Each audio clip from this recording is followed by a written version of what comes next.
Activated. Good evening. Welcome to the September 7th Wyndham Raymond School District Board of Directors meeting. We are in the Town Council chambers. It is 6:33. Could I have a roll call, please, Mr. Superintendent? You sure can. Kate Bricks. Here. Eric Colby. Here. Jenny Cummins. Jennifer Fleck. Diana Forslund. Here. Marge Gavoni. Here. Pete Hensler. Here. Don Dillon. Here. Anna Keeney. Okay, could you join me in the Pledge of Allegiance? I pledge allegiance to the flag of the United States of America and to the republic for which it stands, one nation, under God, indivisible, with liberty and justice for all. Okay, there'll be one slight adjustment to the agenda. If you go to the executive session on the emergency management plan, we are going to return to our regular meeting prior to the vote. That will be the only change. So going back to the front, I don't see much public here, but if there's anybody from the public who would like to speak, please come up. Okay, seeing nobody, I'll close public input. First on the agenda is Mr. Chris Howell, who is the principal of the high school, and Danielle Domini, who is the principal of Manchester School, who are part of or lead Task Group 1. So if you could come up and update the board on the work completed by your group during the last school year. Thanks. Which one is that would be?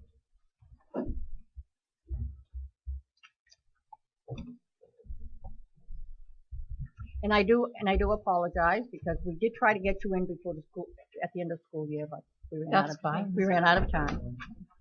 I didn't think you would.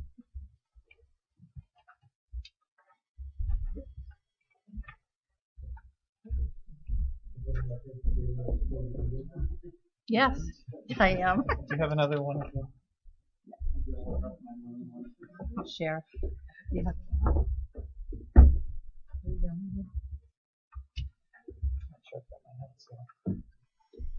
We've actually done a little more work since the update we would have given in the spring, so this is probably good timing. Okay, so if you could just give us a little bit of background as to what is Task Group 1. Sure. Well, first of all, thanks for giving us the opportunity tonight to talk to the board and also share with our viewing public some work that has done over the past year and a half for a group called Task Group 1. For those of you who've been around the RSU for a while, I think we're now in our third or fourth iteration of a strategic plan.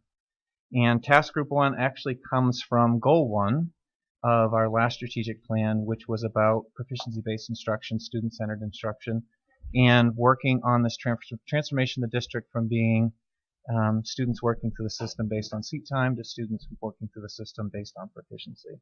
And so Task Group 1 was created to help be a steering committee for that particular change, and it was formed roughly out of the last strategic plan.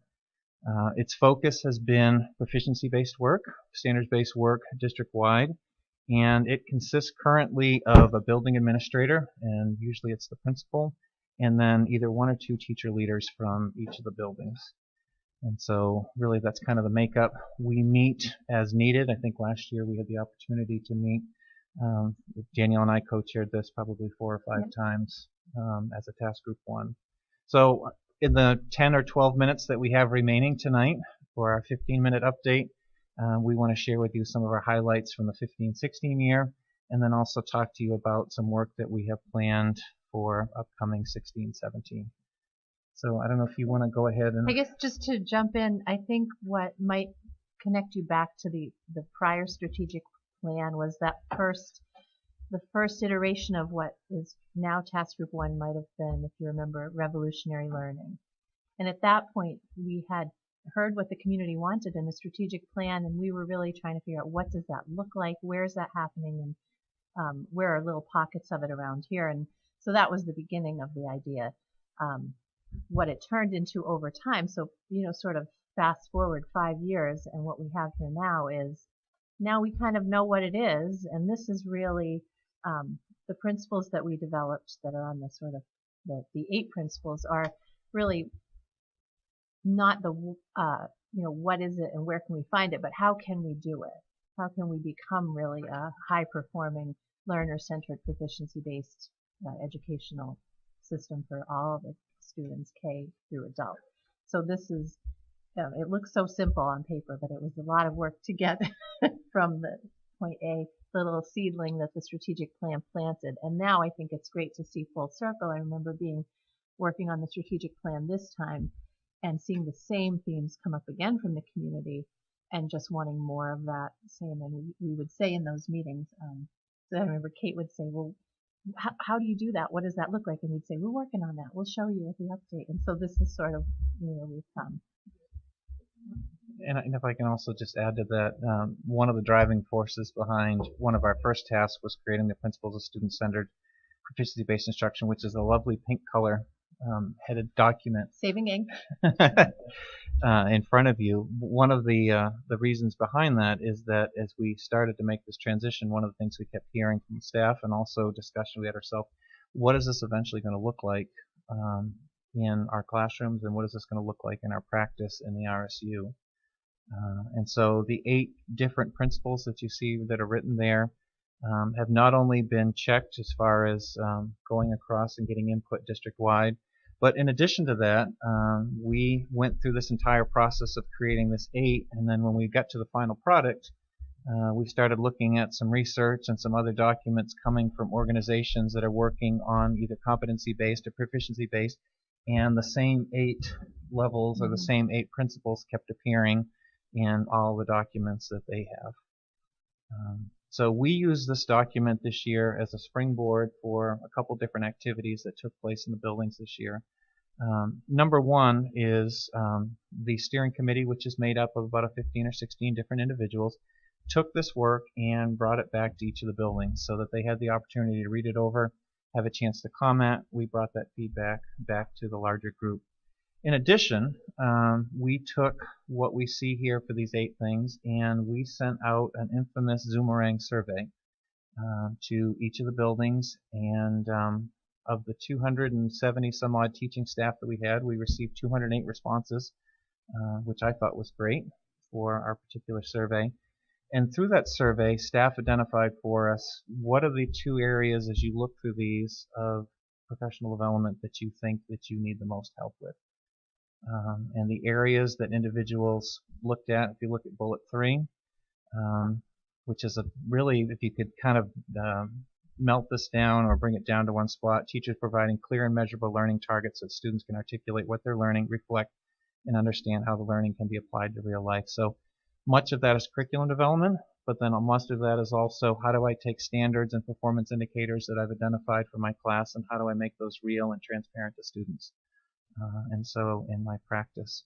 And then Danielle, if you want to talk about number 6. I think it was very interesting when we looked at the surveys that every school prioritized number 6, every single school in the RSU. And it's a mouthful because you could probably break 6 down into 4 little standards within, but it really, it helps us to prioritize our professional development and how we, who we bring to spend time with us when we have professional development time, and we really used it. I think the staff really appreciate that we took their feedback, we built this with their input, and then flowing out the other end of it is, so now how are we going to move closer to these standards? And every school took each standard, and I don't know if we don't have these for everyone, and they're a work in progress, but every school unpacked every standard. So what does number 6 look like at a K-2 level is different than what it would look like at the high school level. So it's big work, but it's been very on point, and I think the timing is great with the new strategic plan, and they just seem like they're fitting together really well. I think the other piece where the timing has really fit in well, and I know Christine has been before you a number of times, and I think she shared the new curriculum website. But I can speak for Wyndham High School, and I know Danielle's been involved heavily in this work at Manchester. We have spent a lot of time with standards, identifying for us graduation standards, identifying learning standards, and then translating that down to performance indicators and learning targets. We've done a lot of heavy lifting when it comes to curriculum work, And what this process also kind of brought to us is that we've done all this work that identifies what a student should know and be able to do, but now we really need to translate that into instruction and practice as far as what does it look like in the classroom. And then in addition to that, for me as a teacher, how do I instruct in a system where my focus is using standards and performance indicators and targets and making those things visible to students. So it's also shifted our work from external work of the classroom to now internal. What does instruction look like? And so we took the work that was done from each of the buildings, we brought that back, and we developed what's in front of you right now, which is an action plan for professional development. And really the center point of that action plan is all about instruction. So if you look at our first PD goal there on the left-hand side, to identify and implement a common set of instructional practices that support proficiency-based instruction, multiple pathways for student, authentic learning opportunities, and project and service-based learning. And this particular document with the other goals was shared with all of the administrators back at our retreat in, I think that was late June. To be useful information as each one of us sets our building plans for instruction. And I'll give you a specific example. At the high school, our staff is using the elements of proficiency-based instruction to be part of our goal setting, so that staff are identifying an area where they want to work on, particularly in their practice. They're going to be using that for goal setting.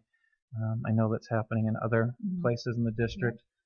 In addition, our staff went through an eye walkthrough training, which is going to be a peer observation process that we're going to be doing to look at what type of instruction is happening across the district, to again, inform what it is that we do as far as instructing to standards, but then also as part of our professional development plan.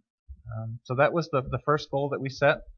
The second goal being develop a common language and protocol for the development and implementation of assessments in the district. If I could kind of simplify that for everybody, is that when a staff member gives an assessment, it really should be measuring what they hoped it measured, so that we know whether or not a student's making progress. That's really what it's about. And so Christine has worked with our coaches to develop a protocol to take all of our assessments through that we're going to be using for whether it be standards or performance indicators. So making sure that common language is in place. So some buildings had a chance to pilot that this past year. But that's a major focus for us. I think that's so important just to, because if you look at the multiple pathways piece of it, and how important it is to let students help guide us to how they're going to best learn or demonstrate learning, you can't make 50 assessments for every way that a student might choose to meet this standard.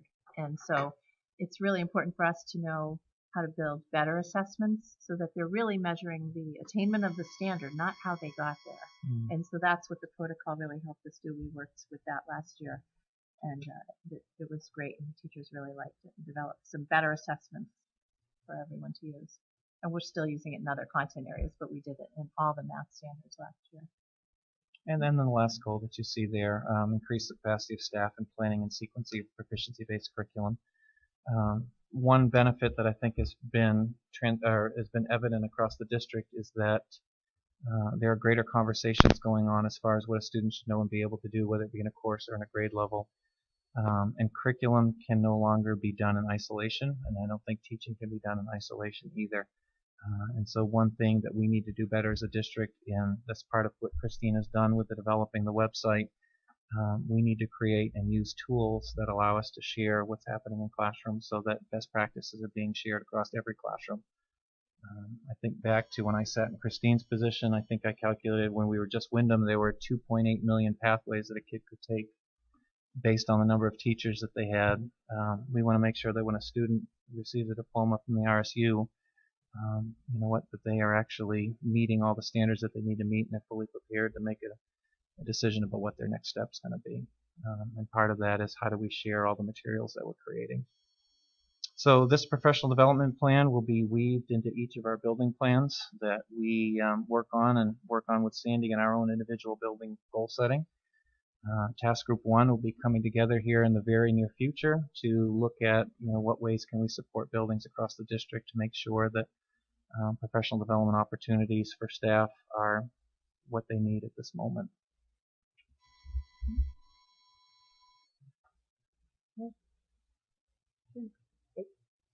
What is Atlas Professional Development / Sure. I don't know, Kate, if you're familiar with this or not. There's a model for curriculum development called Understanding by Design, which basically takes your standard and or what your outcome is. Sometimes you might hear an essential question, and you take that essential question and then you build backward. What are the experiences that a student needs to have in order to be able to achieve that?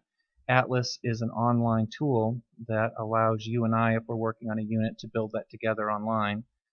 We can map it to the standard, we can map it to the performance indicator, and then if you create something that is outstanding, you go ahead and you upload it, and then you and I can now share that. So, for instance, if we're both teaching senior personal finance, we can build a course in Atlas, and you and I can share throughout the semester, and now we both have access to the materials that we're doing. So we are trying to work, and then the high school was the first one to really start using it wholesale, is that we're trying to get as much as we can online so that sharing can happen across classrooms. It also allows you to map to make sure that as students go through pathways, it allows them to make sure that kids are meeting or having opportunity to meet all standards. This is a lot of work. It's pretty huge. I mean, I'm not on the inside like you guys are, but where I'm sitting, it sounds like an enormous amount of work. And my question is, how are we supporting teachers? And how are we providing the time? It almost feels like, honestly, like an AP course that they're taking while they're also teaching. I think time is the key, and just going back to what every school is doing it in their own way, but this is the work. Right. And you have to do the other things you have to do and put them in there, but we really are prioritizing this work. And so the last full PD day we had in the spring, that's all we did. So, build the dream unit that is a learner-centered, proficiency-based unit that you haven't had time to do. And it was great. And you came to some of the exhibitions. I think parents came to see some of the outcomes of those units. But it is about time, and it's also about finding local experts or regional experts that we can tap and bring them into. The other thing I think that's important to kind of also share with the public is this isn't the first year we've been doing this. This is, I think, we're on year 4 or 5 in our journey through this process. If this had been presented to staff across the district 4 or 5 years ago, it would have seemed very, very foreign. But what you see on there for many are really what their next steps are and what they've identified in their work. The other thing, Kate, and I agree with you 100%, time is so valuable. And I think Mr. Prince hit the nail on the head when we were at opening day. I think that was last week. That we will really, we need to look at every single initiative that what we're doing and focus on truly what's important. And how we instruct our students in the classroom is the most important thing that we do. So not only to make sure that our teachers are fully equipped to be able to do that they have the materials and resources that they need, but I think a big thing is protecting time so that teachers have opportunity to have conversations about their practice and non-evaluative conversations. So what does that look like in your building? Sure. Yeah, we did go it ahead. today. Do you want to go ahead? Yeah, it's fresh in my mind. We, in the lower grades, have the Wednesday time, and we really try to, the number of people who email and say, I'd like to come and do this at your building, can I do this at your building, can I have just half an hour with your staff? We really, I would say, try to hold the line on that and prioritize the time for teachers to work on their own professional practice and development of these principles. Like I said, other things do have to happen, and we do that, but it's very conscious, and each school has a leadership team structure, and this is those decisions of how you use your team time or your department time are filtered through those leadership structures, keeping this right in front. How do you assess your progress? We do a couple things. One is staff feedback on whether or not they actually have the time. We've done something a little different this year with, we started out in August with training so really a quarter of the staff in how to facilitate meetings and run protocols to make sure that the time that we do have is used as efficiently as possible. We have in our building third Thursdays are PLG time, and we are convening cross-curricular groups with a facilitator. To everyone is assigned a time where they're bringing a unit or some other piece of work that they're working on, and then get a chance to get some feedback. That does two things. One, it creates a stronger unit, but two, if you're in social studies and I'm in science, we never really get a chance to talk. So having those opportunities. But we have mapped out really the entire year and all of professional development time that it's focused on instruction. And we're trying to do as many of those nuts and bolts things that can be time suckers outside of those professional development opportunities. But we'll have PLGs meeting every chance we have a half day or every chance that we have a workshop day, but also focusing in on the assessment protocol on October 7th so that staff have a chance to sit and talk and work through some of those pieces. And then some of our staff are ready to do some instructional design using the standards that they're doing. Part of it is, we have the luxury at the high school of having a coach, where the two of us, we've sat down 3 or 4 times already this fall to map out the entire year, how we're going to use our time to make sure that every single minute is beneficial to staff. But I think a key part of this, and I think you'd hear it from all the principals in the district, is protecting that time from other things or other initiatives that want to take over when we really want to spend it on improving teaching practice. It really speaks to, and we've talked about it over the years, an additional day of professional development. And given the heavy lifting that all of you are doing, I know there's a financial cost to it. There's also perhaps an overreaching benefit to the cost of having an additional day to get some of this work done for staff. It might be something that this board should consider, because what I'm hearing is time. Thank you. How do you, not at the high school because we're the only high school, but how do you align your grades when you have, you have at your school 4th and 5th, and if you go up to Raymond, you have 4th and 5th, because I always get very concerned that, this is what we do in this school. Oh, but by the way, this is what we do in this school. Mm-hmm. So how are you able to align so that, kind of like elementary school, they're all getting the same thing? I think it's funny because I think the more that we really know what the standards are and what they mean, which we're getting way better at every year that we've had these and tweaked them and go back to them, we probably do fewer things the same, even within our own building maybe. So it's not that people have the exact same learning experiences, but where they get to in the end will be the same place. They'll be able to know and do these certain things that whatever the standards say. So I don't know that it matters that everything is the same. No, I'm not looking at the same. What I'm saying is, like if you're in the 2nd grade in one school and you're in the 2nd grade, well, let's get to the end of it. If you're in the 8th grade in one school and the 8th grade in another, because after that they all go to you, are they all coming in with the same? The standards are the same, and the indicators underneath them are the same. So, I would say, what do you think?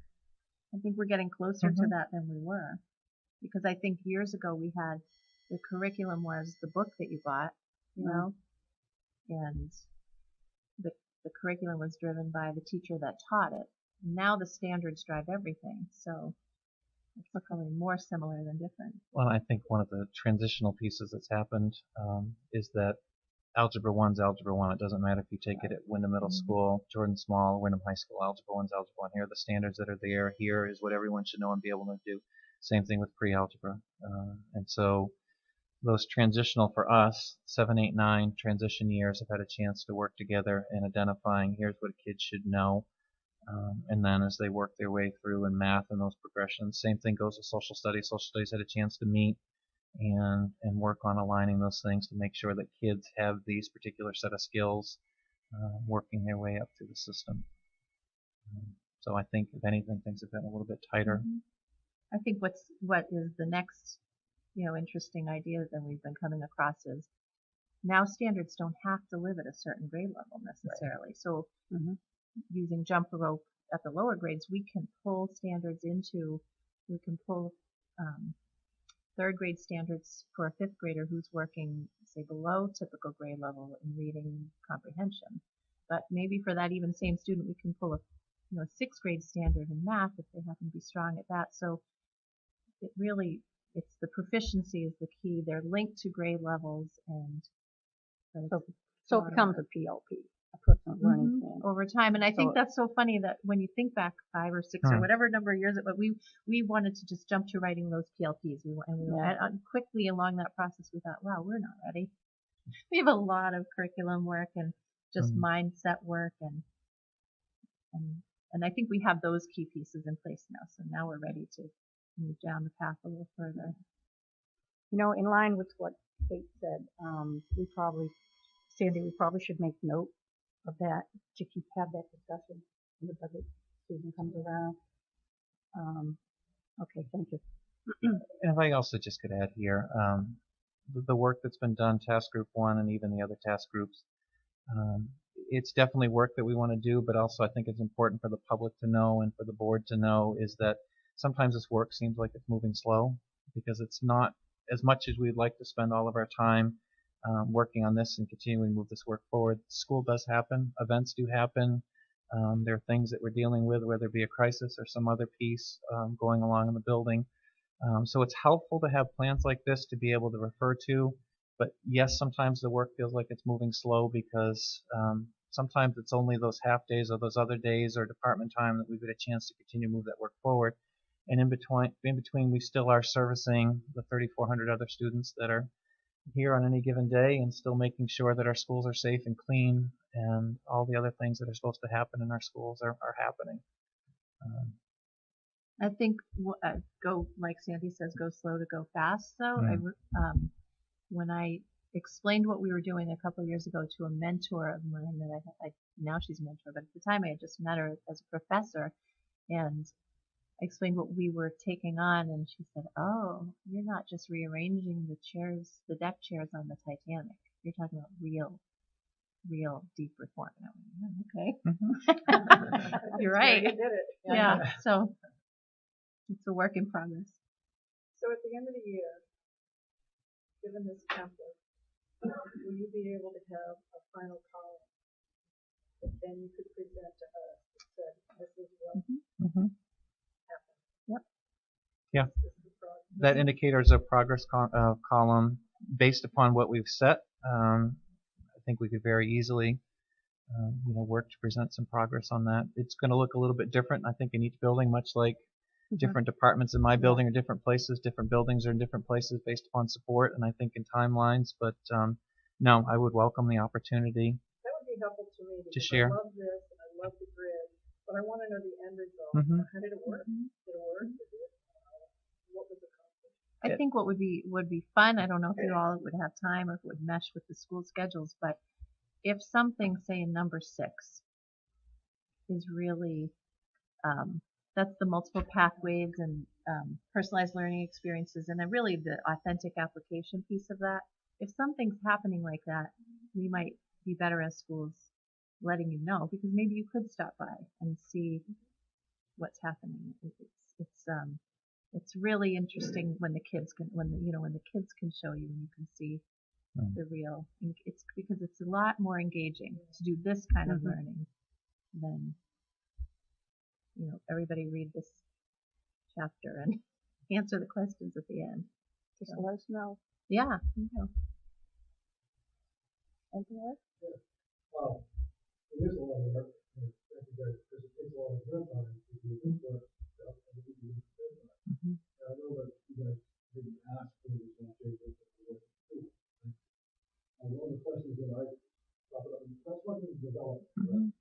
How do I really trust you guys to manage that? Is more of, like she said, the evidence. I see a lot of that, as they said, you can just demonstrate efficiency through flexible period assessments. We have those assessments. It probably would be as specific as asking any content area and any grade level. Like I could say, we have those well developed in some math units, not as well developed in language arts. That's literally what we spent today talking about, is how can we develop them around language arts so we're less program reliant, because we had a program, and it was a great program, it still is. But if we're going to make multiple pathways, then we have to have assessments that allow kids. So I would say it's, yes, there's some evidence of that, but not, you can't check that off a list. And it wouldn't be realistic to say by the end of this year that we would have that all done, would you say? No. No way. It's a lot of work. But you guys Yeah. did decide that you're- Yeah. But I think there's also another piece that we lose sight of, is that how do we look at opportunities, or how do we look at learning experiences that students have outside of the RSU, and how do we bring those back to, if you want to say credit or whatever you want to use for a student to be able to meet the standard, or even kids that are involved in alternate pathways to our vocational system, having them meet standards at our vocational schools. I mean, that's been a piece of work that they've been working on to identify what standards they're meeting, because if a kid is meeting a math standard over in a machines tools class, he doesn't need to meet that same standard over again at Wyndham High School. So part of that multiple pathway is making sure that we know what those opportunities are. Or if you have a student who takes an EMT class at SMCC for credit, what health standards might they be meeting, or might they be meeting some science standards? And so how do we bring those in? But much of this also is that as we get better with the standards and go through our assessments, what assessments can provide greater student voice and choice, and what ones are simply, you need to know how to be able to do this one specific function. And so wading through that process. But no, we'd love to bring some indicators of progress and some evidence, and I think every building principal would love to talk about their action plans that they're working on, and how that's going to translate to the professional work. I can speak for my building, and I know that Danielle's the same. Our focus on instruction this year, I'm super excited about, because honestly, we've been doing curriculum work for a long, long time, which is just identifying stuff, and our staff is ready to, what does that look like in my classroom? What does this look like in a course? And being able to talk with a colleague about how we're going to go ahead and implement that's pretty rejuvenating. So could be an exciting year for us. I'll give you products. Yeah, we could bring samples. So Chris, you said action plan, so each building has their own action plan. That'd be very interesting. Part of our goal setting process with Mr. Prince.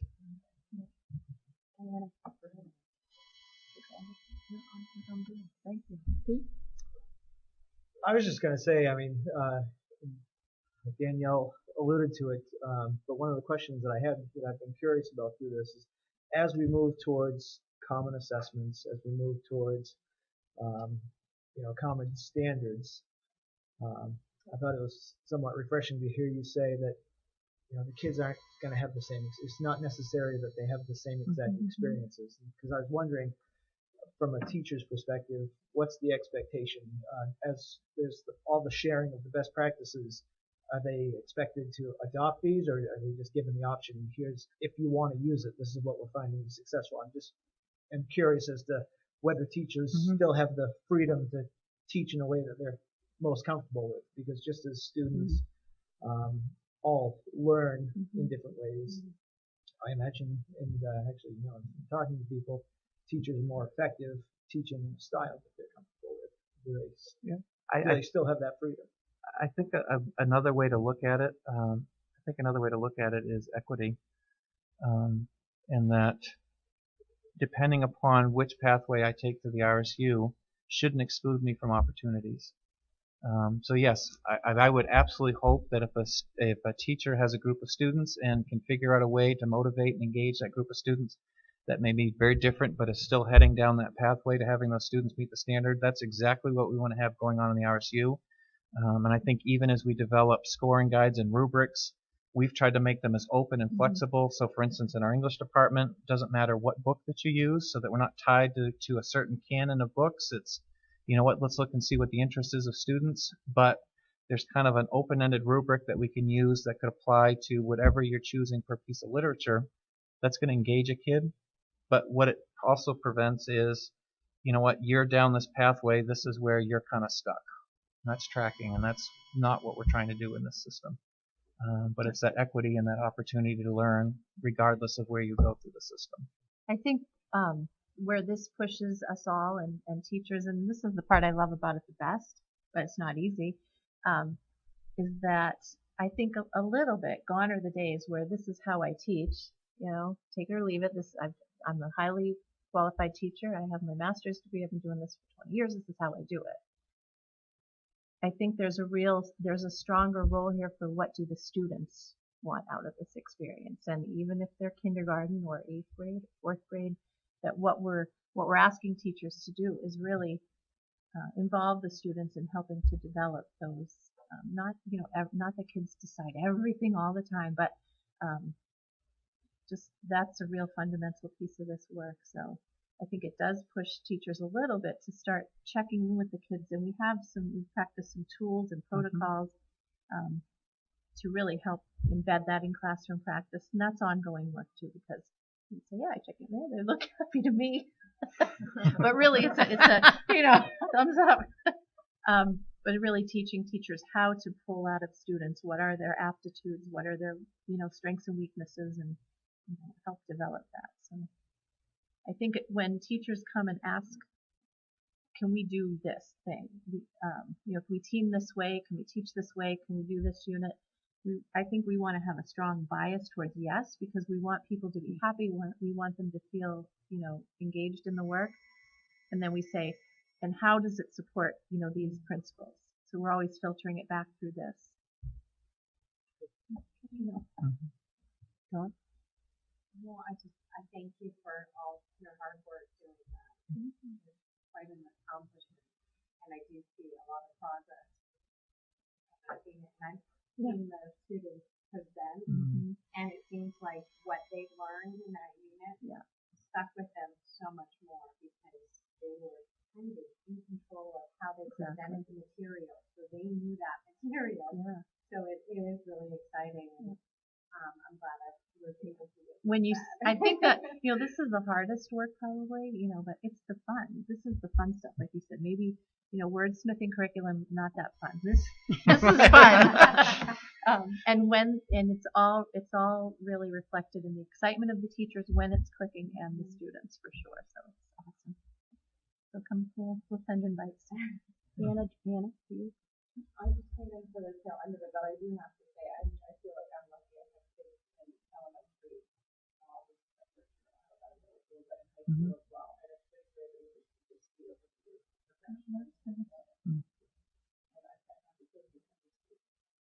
Thank you. Great. Okay, we're all set. Thank you very much. Thank you. It took a little while to get you here, but it was worthwhile. Worth the wait. And we'll make sure that we put you on for the end of the year so we can see where we are. You may, they take it anyway. Look at that. Ken, you made note of that, right? Thank you. Okay. Next on the agenda will be Mr. Bill Hanson, the Director of Facilities, on give us a brief review to the board on the Jordan Small Middle School roof replacement. Mr. Hanson, welcome. Good evening.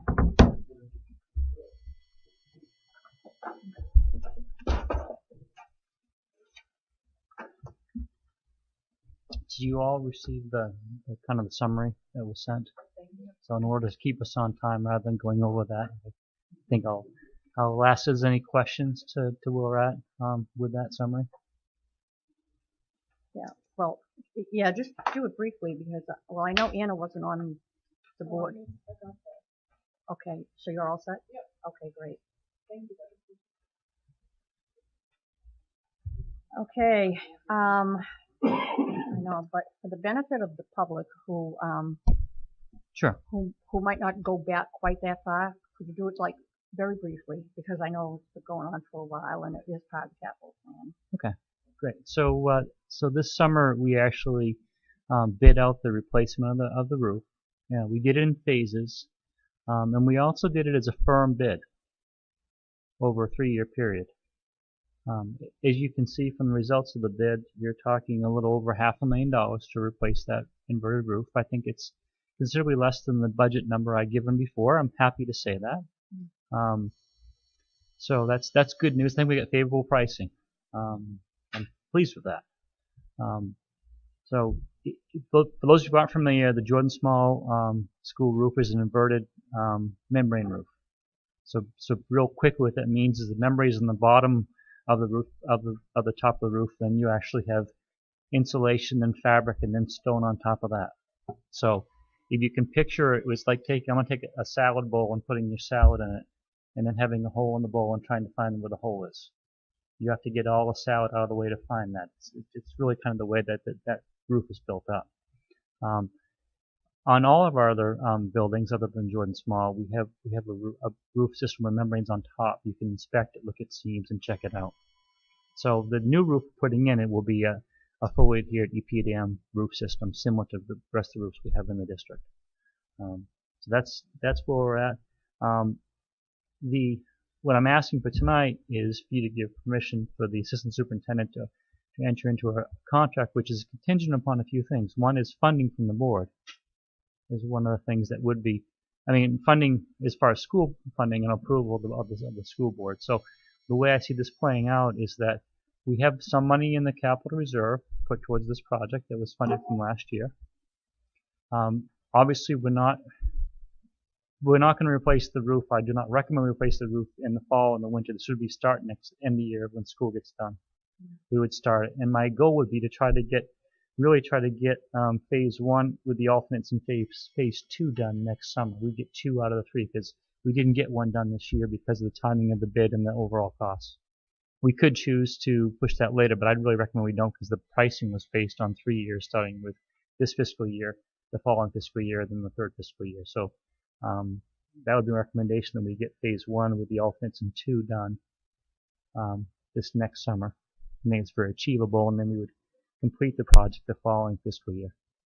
So it's contingent upon approval of the school budget, and it would also be contingent upon a board vote to move forward. So right now, I'm asking for your approval for us to enter a contract with TECTA with those contingencies built into it. That when it would come to sometime this spring, is a budget is finalized and the funding is there, I come back to you and say I want to proceed with that element, and you would authorize us to move ahead with it. Great. John, do you have any more to add to that? Okay. And the pricing is firm for the length of the project, so that is the cost. Okay. Do you think it takes 5 years? Well, it's based on the 3-year time, so if we extend it out, there'll probably be escalation on top of that. Okay. But it was based on that. We did tell the vendors they had to price it out, and we chose the vendor we could use for the entire project as the low qualified bidder.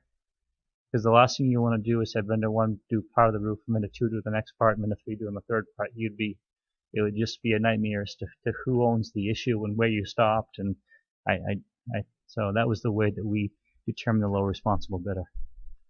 Bill, my memory is terrible for yesterday, but when we first discussed this, what was the cost then? I know this was a few years. Well, yeah, the estimate was right around $750,000 was where I was at. And the good news is structurally, there's only one section right now we've identified that we have to put some further reinforcement under. There's a section right around the PE office area where we need to add some additional steel when we re-roof. And it's a requirement when you go to re-roof a school building that you do a structural evaluation. And based on the structural evaluation, when we re-roof, when we bring the insulation levels up to the energy code, there's some areas that we have to add some additional steel. So the good news is that it wasn't as extensive as I thought it might have been. Now, there is contingency in the project. In the totals I've given you, there's not a lot, but there is contingency there based on unknown conditions that we're likely to find. I'm hoping we don't spend any of it. And I'll keep you abreast of that as we move forward through emails to Dawn, to you, is that we do have to get into contingency funding, but I'm hopeful that won't happen. Wait, the contingency is in this figures, or that would be on top of these figures? If you look at the second page, the funding recommendations, that funding has contingency built into that.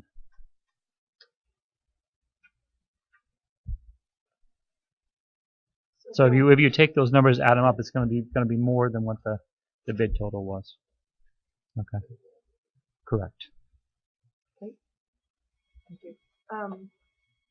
So we approved this last budget, the $70,000. Right, the 70,000 was voted to put into the capital reserve, Right. and I'm going to tell you that I firmly believe that that is a great way for us to fund these larger projects because it isn't focused on a fiscal year, and it allows us to do the work now. We can actually get contractors ready and start materials ordered.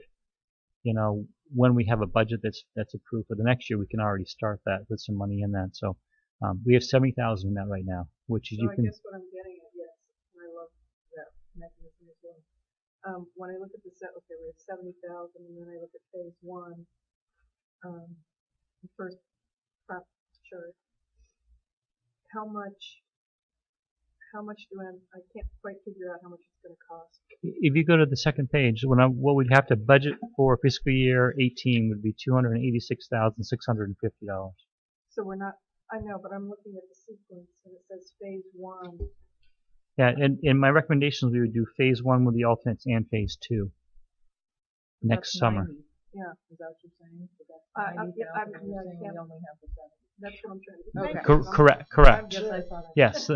So again, this is going to happen this summer, this next summer coming up. So my recommendation as we move forward with this is that we use the funds we have in the capital reserve, and we plan to fund that capital reserve an additional $286,650 to complete phases 1 and 2 next summer.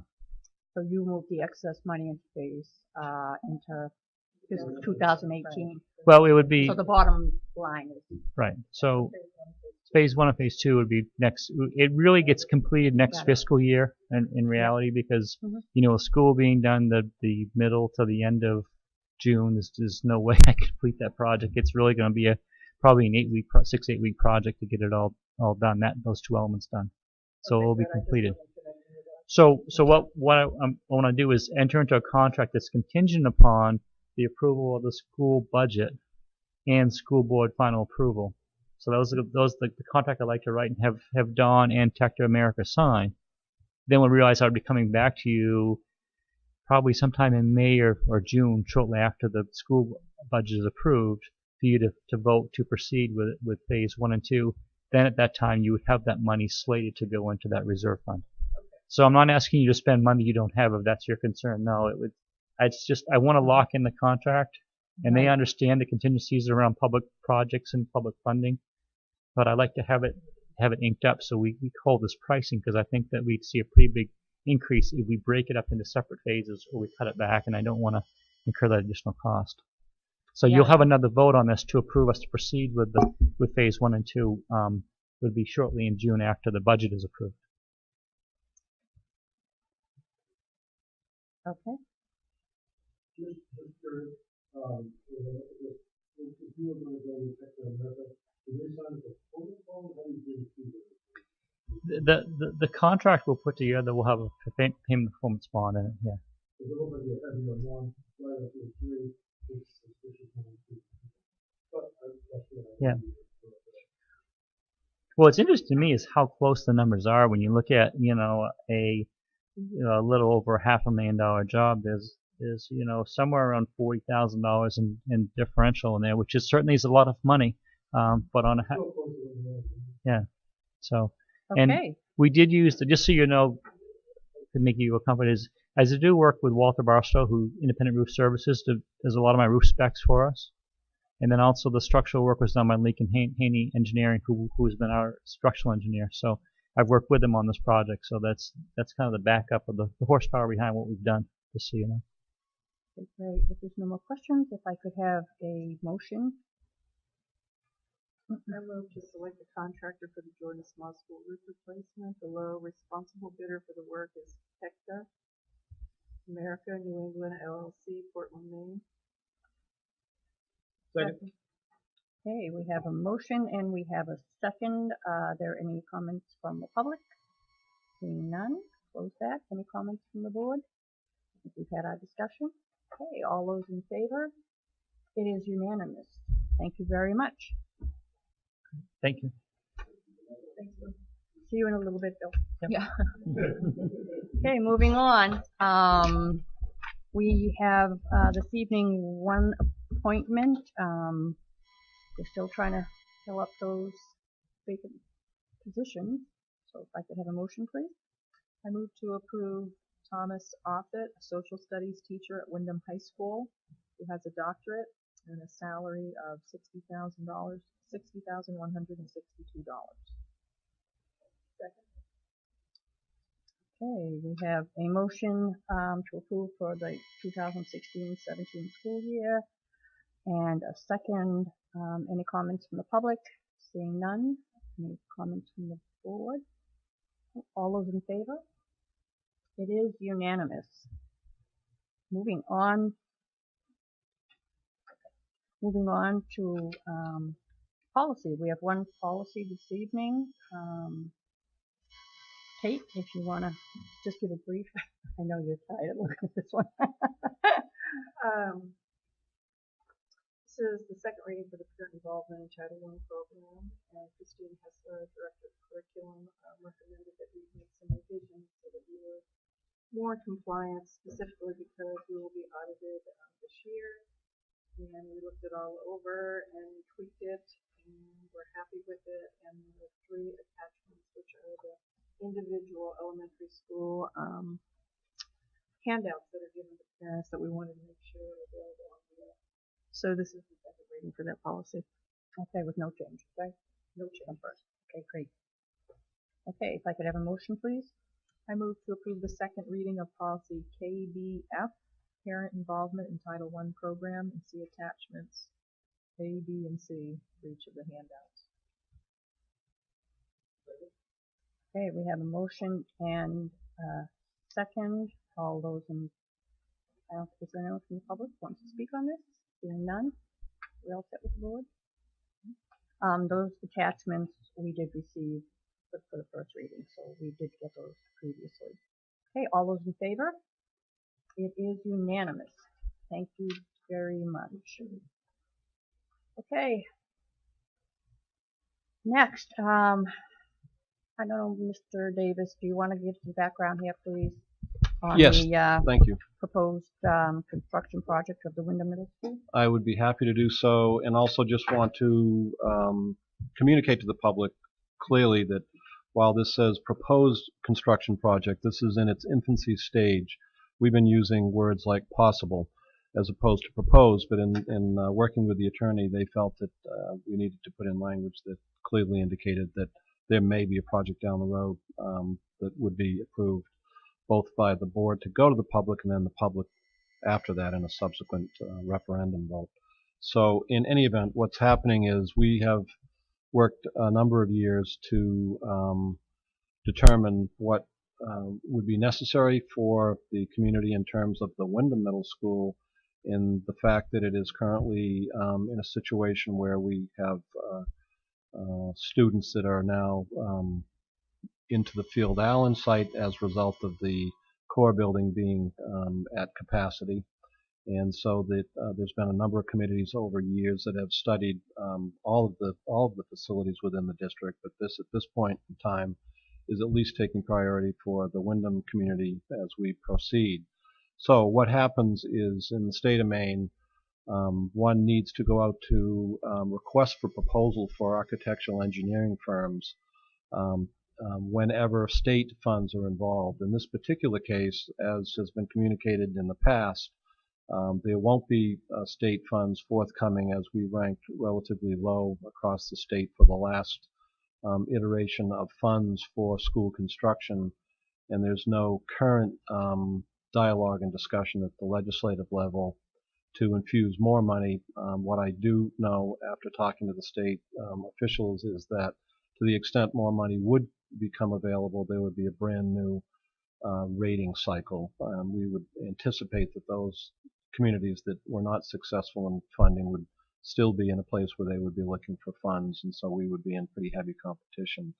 Having said all that, what we need is obviously an architect engineering firm to help us through the process, which would be, again, to the extent that the advisory committee advises the board and the board agrees that we should then take this to referendum potentially in June, then we need to have a design for the building that the public would be able to speak to, give their opinion on, and ultimately go to referendum to decide whether or not that's a site that they want to improve. So with that, I'm making a recommendation that we do continue on with PDT Architects. For the public, PDT has been with this district, I would say, close to 20 years, having done work for the Manchester School and the Wyndham High School. They've provided surveys and analysis of buildings across the district, including Raymond, even though the Raymond buildings were designed by different architects. So we're just in the position now where, in order to keep us on track for this project, that we need to engage the services of an architect, and it's our recommendation that we go with PDT Architects. Perfect. Okay. Okay. So, if I could have a motion, please. Move that the superintendent of schools be authorized to engage the firm PDT Architects, the architect, for the concept design of a proposed middle school project to be submitted to referendum vote, to execute and deliver a contract in the name of this district for that purpose, and that the contract provide for a professional service fee of $145,000 and be on such other terms not inconsistent herewith as the superintendent shall approve in consultation with the district's legal counsel. Okay, I have a motion and a second. Is there any comment from the public? Seeing none, I'll close public comment. Any discussion or comment or questions from the board? Yes, please. Yes, I could just have a clarification. $145,000 for that amount of money, because I think in one of your emails to us down the road it would be potentially be 2.2 million. Thank you. That's correct. Can you Yes, I'd flesh be that happy out to. for me, Yep. please? So the attorney suggested that it would make way more sense for us to engage the services with this $145,000 design cost as opposed to approving the full sum of money, given the fact that it still is a possible proposed middle school and has not gone to public vote. So it wouldn't be wise legally to vote for the full contract, not knowing that you're actually going to proceed in a June referendum, and even more importantly, that the public may not vote the school. So what we're doing is we're voting basically for the design fees to get us to the place where the public will be fully informed about what the project would look like. If that's successful, then we'll be back to you to kind of round out the rest of the contract. So the design would be firm with this 145,000. It would, if you like, I can give you the major bullets of what will be done by the firm for that $145,000. Is that helpful? So site development, floor plans, exterior elevations, schematic wall sections, written description of mechanical system consideration, presentation boards of the drawings, and written descriptions. Asbestos and lead construction impact studies are a component. Planning board and zoning board presentation attended by this group for that. Space summaries, update and refinement of the mission statement, review of applicable federal, state, and local codes, description of all enclosed spaces. I won't go into all of what they are. Spatial relationship diagrams, cost estimate and implementation schedule, vehicular access, parking, pedestrian access to the building, principal site contours, relationship to other structures, landscape features, and quite a few additional services. So, so maybe I'm oversimplifying it, but is the 145 for a conceptual design, and the 2.2 million would be for the detailed planning and? I think that's close, but I would say it's not going to be conceptual insofar as when the public votes, it really will be the building that you're going to get. But yeah, I mean, that's a huge difference. So I guess the difference in the 2.2 and the 145 is what? Is what? Well, it's the ongoing work to actually develop the specifications for every minute detail of a new building. Does that include construction management in there? No, it does not include construction management. It does include a clerk of the works. Yeah. Yeah. You know. Well, Yeah. you've got the architectural, then you have the electrical, and overall, you do it civil, a lot of other pieces of it. Is it safe to assume that, of that 100, I was just thinking of the high school when we went through that, that PDT went to the individual, went to the building and had Several meetings, yeah. several meetings with staff to get their input prior to coming up with drawings. I can't remember whether they met with public education. We made that available. Yes, it is. So and it's not just the teaching staff, but it's also, as you can imagine, food service, Right. Bill's area, things of that nature. I guess maybe this is a bit off topic, but just so the public also gets a more of a comfort level, I guess, with the process that we're engaging, is that when you do seek an RFP for architectural services, you're not to discuss fee with the potential architect. So the notion is that you get comfortable, if you will, from a philosophical standpoint with the architect that you're doing business with, then you discuss fee. But interestingly enough, in the state of Maine, the Bureau of General Services has already outlined what the fee schedule is. So no matter who you choose, you're getting the exact same fee schedule. So in this particular case, I believe that the board has been comfortable with the services of PDT for the sites that they've developed, and so that's why we're continuing. And I think we also had a brief conversation on the fact that if we went to someone else, they'd have to start from scratch. I mean, because there's a lot of work been done by PDT already. That's another very good point. Thank you for that. So, which is to say that even in talking to the law firm, these services normally would be in the realm of $200,000 to $240,000, not $145,000. But remember, we have spent probably $100,000 of the district's money to get us to this point, and then the further discount really would be accrued to the fact that the architectural firm that you're choosing has familiarity with the district. So that's a good point. I just have to say, this past year, the facilities committee, and I know Bill can attest to this, really relied a lot on PDT for a lot of information. They were very instrumental in providing schematics sometimes too. We've had, in my opinion, a good experience with them at the high school. So based on that, I feel very comfortable going. Thank you. And I think we also have it set up for PDT to come to the next meeting of the next advisory meeting for the group. advisory committee. So to try to bring them up to speed. It's on the 21st. Right. Okay, are we said?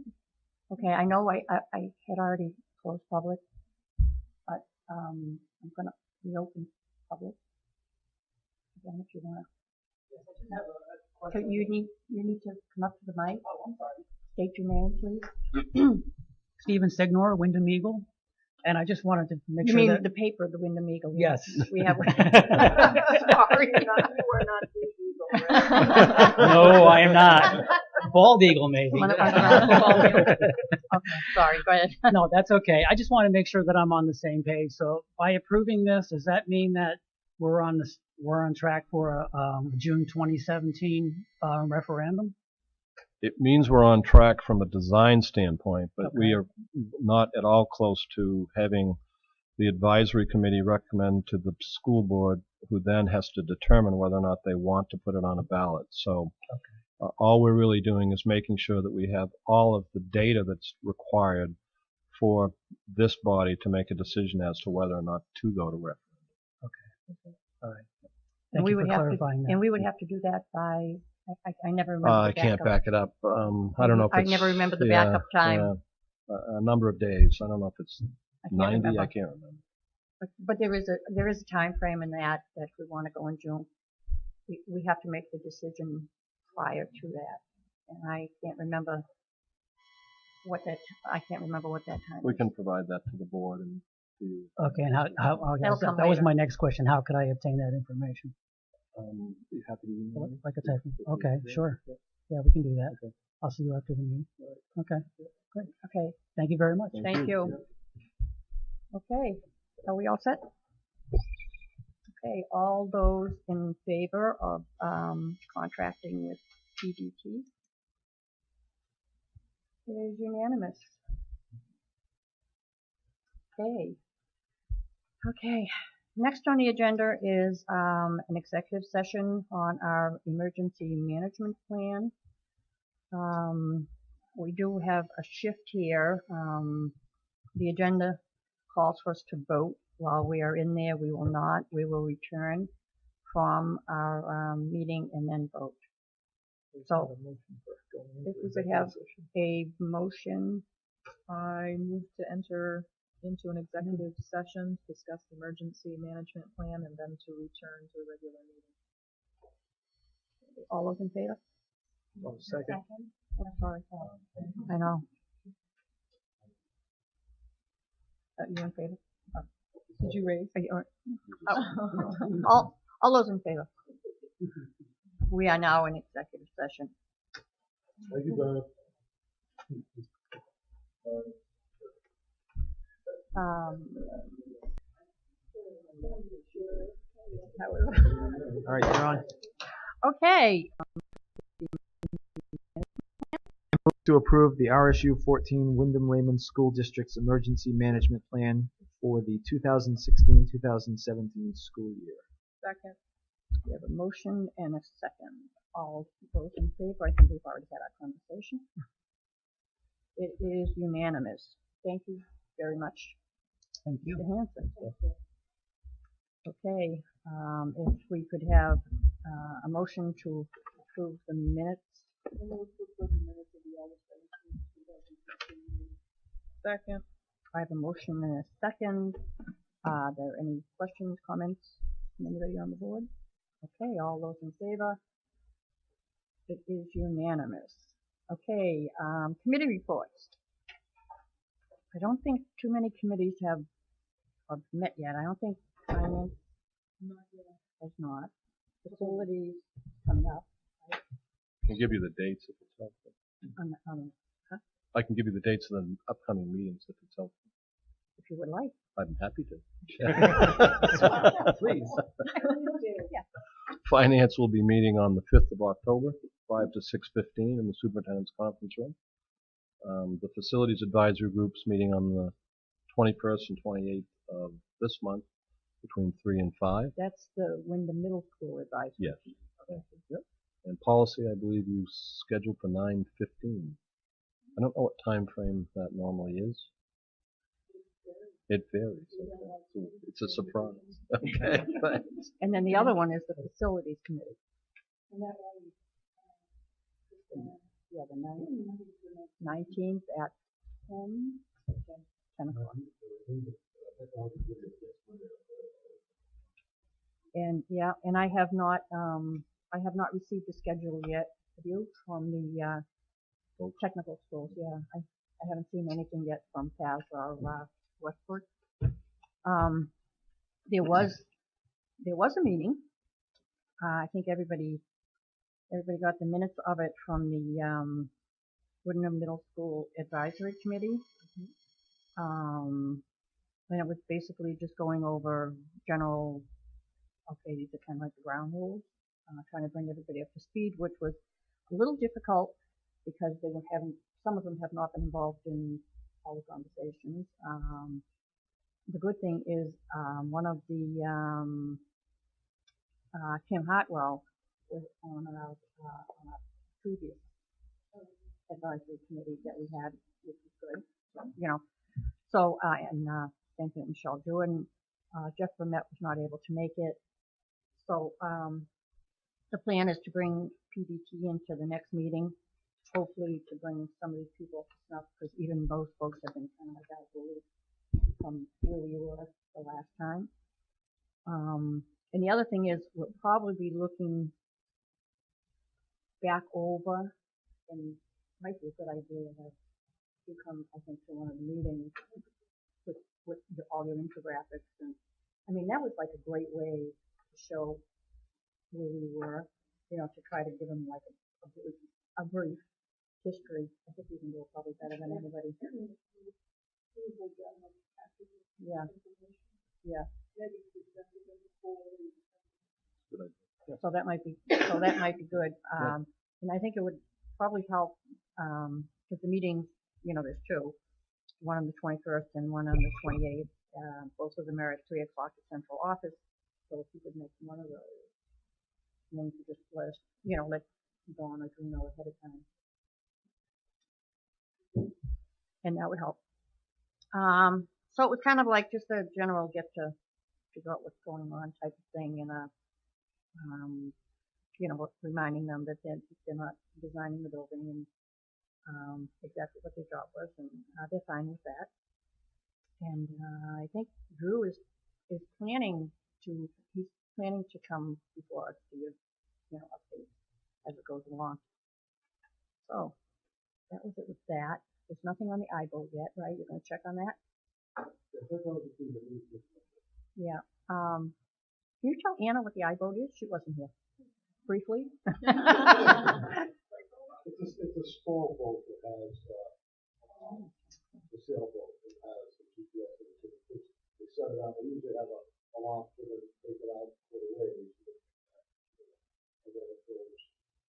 Hopefully it lands in another country, Westbrook and Scarborough, France and Spain, and then they'll that. Yeah. So if somebody gets that, it says, when they look at it, it says, take you to the nearest school, and go to, there's a thumb drive in there that'll have information from the kids and with them, and then they can start corresponding, and then hopefully they'll reuse that. That's so cool. Cool, huh? And what school is doing that? For the primary. Yeah, you might want to, I don't know. I haven't heard anything going on down at the primary school on that. But I don't know if it's or not either. I mean, if they don't have a lot of energy or whatever behind this, we might want to consider taking it up to the academy. I think it just started, right? Huh?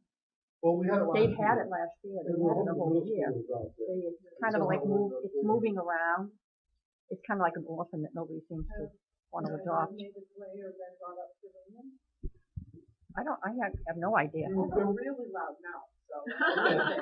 Well, my hope was that Jordan Middle and maybe the school can share the data, because you can. It's really cool. But anyway, good idea. You have job. You can work with him. Then be able to talk. Okay.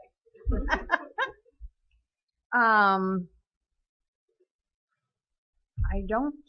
Again, on the committees, in December, I think I sent out in December, we'll redo the committees again.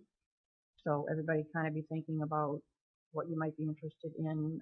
We have to set up a meeting with you, Anna. And I don't think Adult Ed has had a meeting yet. No, but I'm going to try to do that. What? Yes. Yeah. Would you please? Because Tom Nash had asked me before how you're doing. Okay. Thank you. Okay. So I think that. Sandy, do you have anything? Just like to say that. Appreciate the parents and staff for the great job of the opening school. It's gone very smooth. I've only had one bus complaint. So things are really, really going well. And I think the schools look terrific, thanks to the custodians and our athletic program with close to 400 kiddos in programs, and that's going really strong. In your packet, you have the enrollment as of today. Just a quick peek. I didn't see any issues. I think we're really on target for the most part. So that's the good news, and that will keep changing in the coming weeks as the kids begin to move in, or we get a firm count on how many students went out of district, charter schools and stuff like that. So again, another great year, and I also would like to appreciate the work that public safety has done, both through the Wyndham Police and the Sheriff's Department. They've had a presence around the campus and the schools, and I think it makes a huge difference. So, that's about it. Sandy, could you do me a favor, because I don't think we have it in our packet? Could you make sure we get electronically? Oh, I will. I think you did that. No. Okay. Yep. Okay, thank you. Okay, board roundtable. Eric.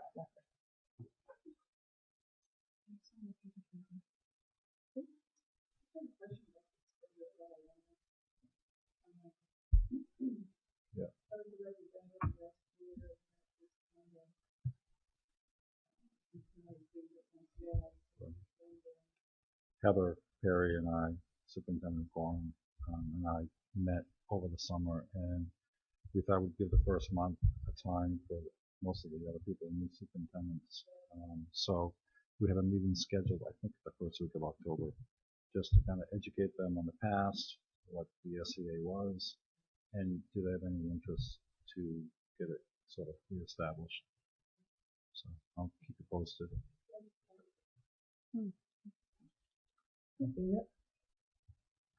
I just enjoyed the middle school open house, so I wanted to say that went very well. Sixth grader,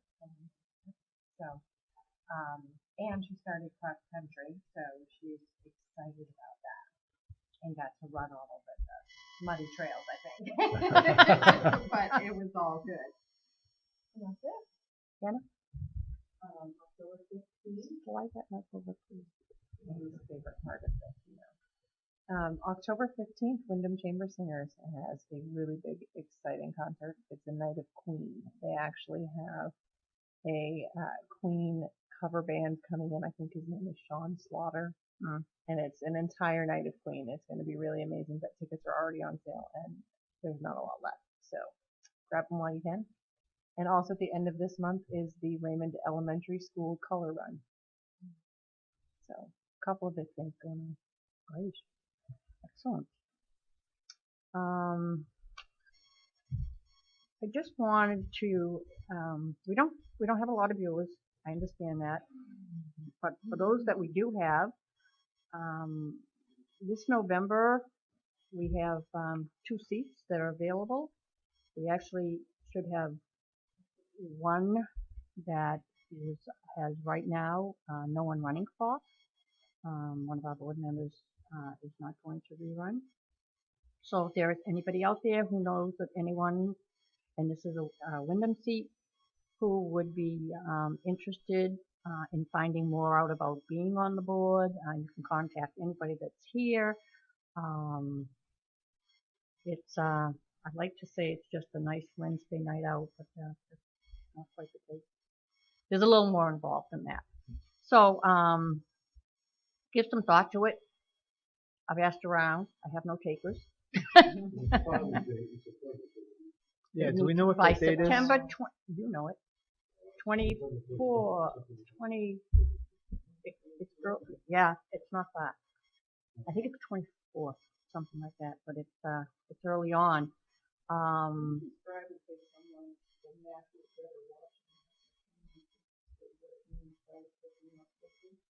Yes, you first off you'd have to go. You don't go to town hall for school board. If you do, they'll send you down to see Terry down at central office, which is right down the street. You take papers out, which means you have to say I'm running for this 3-year seat. You have to get 25 signatures. They all have to be registered Wyndham voters. And they can explain the process to you. And you have only till, I'm not sure the date, I think it's the 24th, it's early 20s. You have to have those papers back in. So if anybody's interested at all, does it go back to the clerk? It doesn't go back to Terry? Oh, that's right, with the advice they'll usually give you when you take the papers out is to get a few more signatures than 25, because you always have people who think they're registered and then they're not. So I think a lot of people have had that happen in the past. So if you know of anybody who would like to be part of this wonderful, terrific board, who has the best interest of all of our students at heart, please ask them to consider this. Anyway, that's all I got. At the very least, it's a regular TV gig. Yeah, yes, it really is. You know what? You can always, that's right. And if you have children, you can tell them they can watch you on TV. Yeah, I know. It's kind of like, oh, I want to, you guys are boring. I know. So, I guess, and that's it. So, motion to adjourn? So moved. Second? Second. All those in favor? We are adjourned. Thank you very much. Folders.